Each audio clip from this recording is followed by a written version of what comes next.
This looks like I'm in some tropical setting, but I'm actually visiting someone's cat while they are traveling and sitting on the balcony in a beautiful sunny day.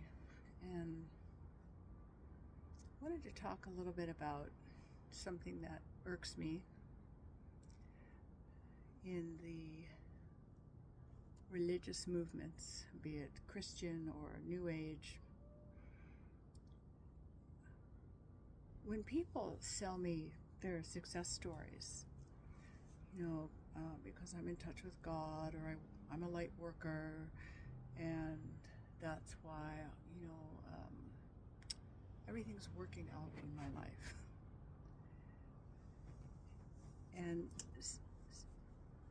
so many times, I don't know why I bought into it, but I did, which is, wow, they must be better than me because they have, the new car, they have a bigger house, they don't have money problems, whatever the store is that they're selling me, I buy it.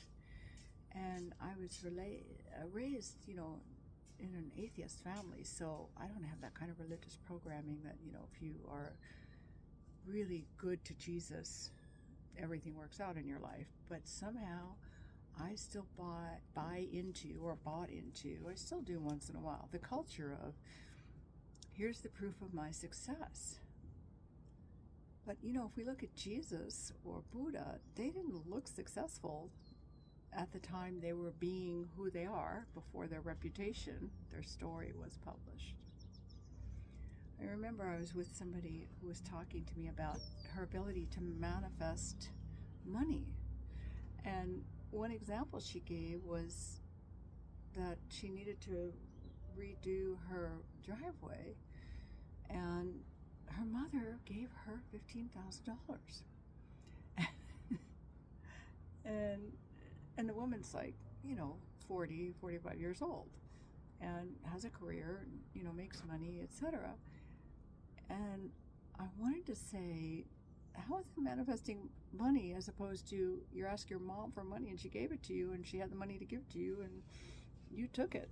And how does that prove you're a light worker?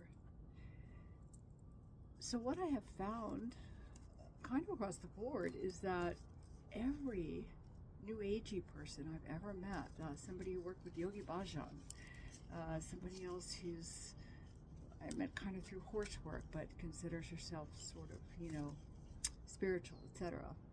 And all these people are like, I just go with the flow and go with the light and it's all going to work out. And then I find out they all have family money. I mean, a lot of family money. And that's never brought up of, I'm not really worried about my future or my old age or retirement and building a career and, how am I going to get my bills paid when I'm older? Because they're counting on that family money when their parents die, and sure enough, they get it. I even heard one person say, well, it wasn't a big inheritance, but I'm shipping my furniture to Greece, I'm buying a place in Greece, and I'm going on I think it's an Eckhart Tolle or somebody's, $20,000 cruise, where you all do enlightenment stuff on the cruise. And then I'm flying to New York, and then I'm going to go to India for a while, and then I'll be back in Athens. And that's just the beginning of their retirement. I was like, a small amount, like it's not $10 million, it's only $2 million. And I got mad at myself because I, at first, would go, before I found out that all of these folks have money, the ones who are, I manifest and the future's going to work out and I'm in the flow, I have yet to see that or hear that dialogue from someone who does not have family money. So I now approach New Agey people, and sometimes even religious people, though very often they have church money backing them instead of family money. That when people tell me how relaxed they are and they're in the flow and they're a life coach and they're helping and all of this, I do a little research now and typically find out they come from money, they don't have to worry about old age, and they can pursue what they want to pursue, including being a life coach or whatever, because they have the material world backing them up. And they came in with that, with their chart, their life chart, etc. The people that I like to study with are the people who've had normal lives and were kind of forced into, if you want to use that word, because I don't want to say call, because all the people with money say, I have a calling. It's like, no, you have free time, and this is like your hobby, and you know, you never have to worry about money coming in. So I like to work with the people who had a life where mostly they were a secret agent. My spiritual parents, the dad was a CEO, and we used to laugh because he would tell me that in real life, outside of the spiritual work we did together before he retired and did spiritual work full time based on the retirement of being a CEO, he said, you know, out in the material world, 3D world, we probably would have not liked each other. He says, you're, you know, liberal and I'm a Republican, and he went on with all the differences. And I was just laughing. It's like, yeah, it's true. But he'd been in the real world. My teacher, my meditation teacher of 40 years, been in the real world, meaning they know what it's like to not have money, to have a job, to have to fit in with regular society, even though you're not regular, in order to pay bills and to work for somebody, and you don't have that cushion that you can quit at any time because you've got family money backing you up.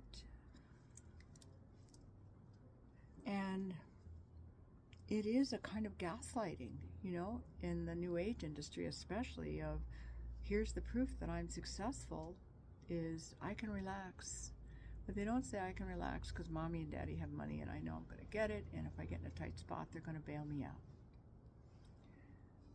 I do follow an account called the No BS Therapist, who talks about this kind of stuff also.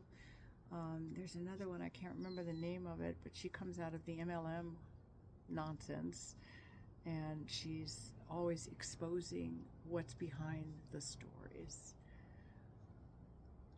So typically, I find the people who don't really have a story, those are the ones that I like to study with. They have a calling, they stumble into what they're doing, or that's the only exit door. In my case, it was the only exit door.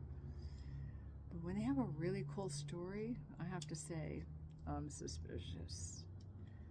So tread carefully. Don't allow yourself to be gaslit.